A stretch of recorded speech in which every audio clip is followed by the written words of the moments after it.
So a question that comes up a lot is, what is plantar fasciitis? Plantar fasciitis is inflammation of the fascia. So fascia inflammation as a result of undue stress applied to the bottom of the foot.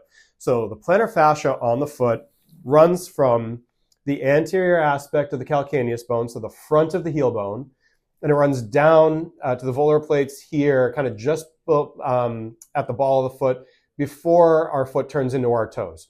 So this passive structure, this fascia structure that runs from here to here, works to create stability when our muscles aren't doing what they're supposed to do in the foot. Plantar fasciitis, or inflammation and stress of the fascia, occurs specifically when our supporting muscles fail. They become tired.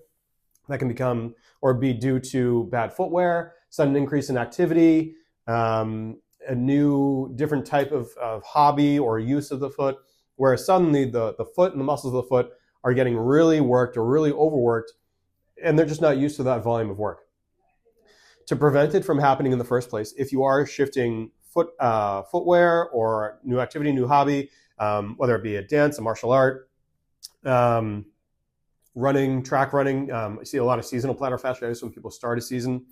Anyway, all of those things, to prevent the plantar fasciitis from happening, gently change footwear if that's what your thing is. Don't go all from one shoe to all of another shoe.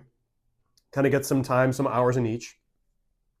Another thing that you can do is work to create strength in the bottom of the foot with like toe flexion exercises and balance exercises. You can regulate your mileage if you're running on a track or street running. Don't go 0 to 60. Don't increase your volume too dramatically. So just make sure you give your body time to adapt for the capacity. If you're going to increase the demand on what it needs to do, make sure you give it time and you train it to do that new task rather than making the shift too quickly. If you do develop plantar fasciitis, MTSS, shin splints, etc., for a short window of time, don't totally shut it down, but significantly reduce activity. Totally shutting it down will just let it swell and let the swelling sit in the foot or in the calf, which isn't great. So still be active, work the toes, work the foot, continue to walk.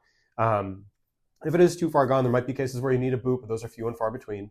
And then once you've significantly reduced the activity and reduced the irritation and inflammation, start gently with range of motion exercises. Just work the toe, work the foot, work on things like heel raises, work some gentle toe flexion exercises, and just gradually work to try to build that capacity, again, rather than making too quick a shift too quickly. All right, thanks everyone. Talk to you soon.